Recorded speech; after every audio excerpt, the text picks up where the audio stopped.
look, I mean, look, we're having the discussion. It's like a post-scriptum, right? The fact is, the facts have proven me to be correct. Okay, I did say at the time, before they remove the posters, they should remove those posters. It's just they didn't think properly. This context. We can't not discuss these things in context. We can't take into account who the DA is, what the DA tends to be perceived as, and we can't say. And there's a lot of irrational stuff that was said also on the ANC side. I mean, I listened to the Minister of Police; he was talking nonsense as usual. Okay, this is not right or wrong. It's about, as I say, if I were a strategist for the DA, I would have said to them, let's do a bit of scenario planning around this. What if, who would say what in this kind of, and the DA has further been pushed into the back, onto the back foot.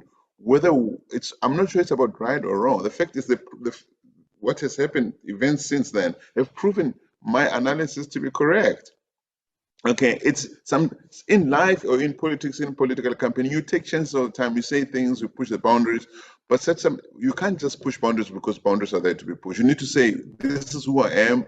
In this context, if I push this boundary, what could possibly be thrown into my face? And how do I defend myself against that? And the DA didn't do enough work there. Everything that happened, I'm not surprised. How people responded to that, I'm not surprised. People play the race card big time in South Africa. The ANC plays the race card big time, and it did. And the DA fell into the trap. I wouldn't have said to the DA, call those people heroes, because those people, I'm generalizing, of course, are accused of having killed black people. So it's a race thing. Phoenix is inhabited mostly by Indian people. The people who were seen to be attacking or on the way to attack them are black people. So the Indian people shot the black people, and you're saying to the Indian people who are heroes, come on, there's a context here. I'm not surprised that it happened the way it did for the day. It's not always about factually correct or not. It's just was clumsy as a campaigning approach. It was just silly. Well, fine. I can grant you that it was very clumsy, and the DA is known as the only professional political party in the space. But I mean, the IFP said exactly the same thing 2-3 days later.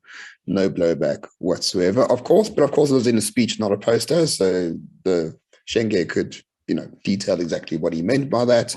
The only problem is the DA knew exactly, in my personal opinion, that there would be blowback, and they could never stand up to the scrutiny of the blowback.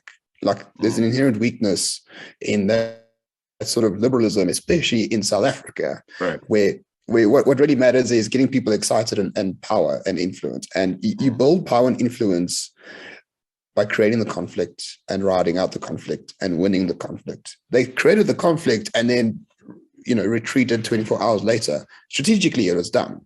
But that's a DA problem, not a poster problem.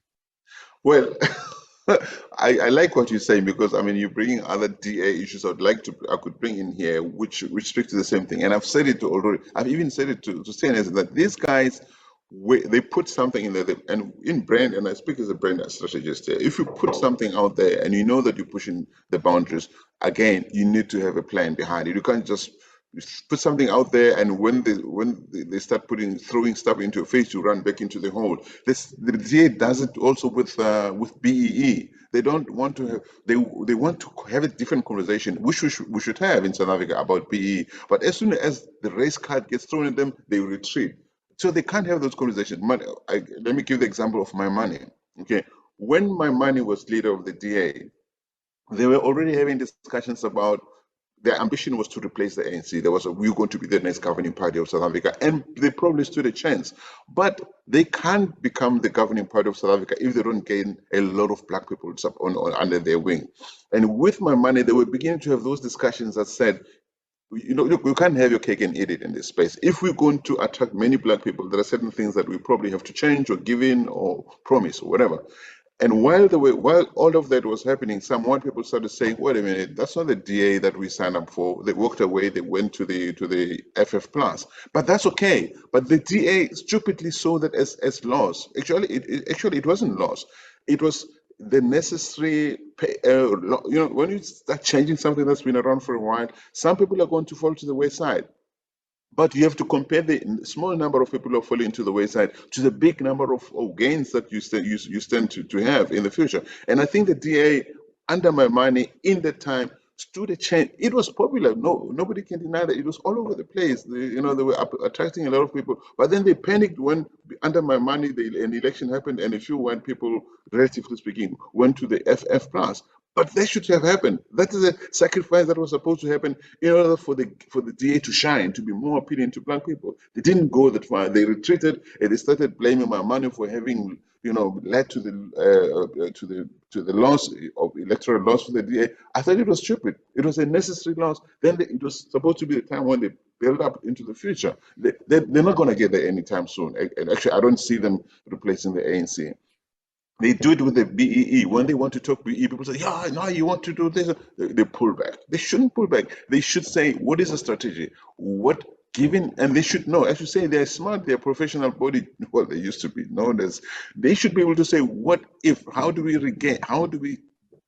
keep our ground and explain what we really mean by this. Because there are still people who believe that if the DA were to replace the ANC, apartheid would return. I kid you not. I know people who seem smart, and they say, no, if the ANC, if these guys come back, apartheid will return. There are ANC ministers who tell people in rural areas, if the DA wins, apartheid will return. The DA must know those things, and it must have counter arguments to prove, not just to explain to the intelligent people, but to people who don't seem to have the kind of education that can engage in that kind of conversation, to say it's impossible for anyone to bring the apartheid, and we, the DA, have no intention of bringing back attention. Even if we wanted to, this is the thing. We'd have to do undo every a single piece of legislation that was put in place since 1994. It's impossible to do that. Nobody wants to do that. Nobody has the effort or the energy or the desire to do that. So basically, the DA has got this tendency of trying to push the frontiers and then running back into the hole when it gets tough, and that's a mistake it makes. Maybe it should have done the same thing in fix. Maybe you should have come on and said, no, guys, come on, this is what it is. And the way they were doing it, sometimes Stian has, and maybe the way he speaks, it's not always very. He doesn't have that authority when he speaks sometimes, even though he's right.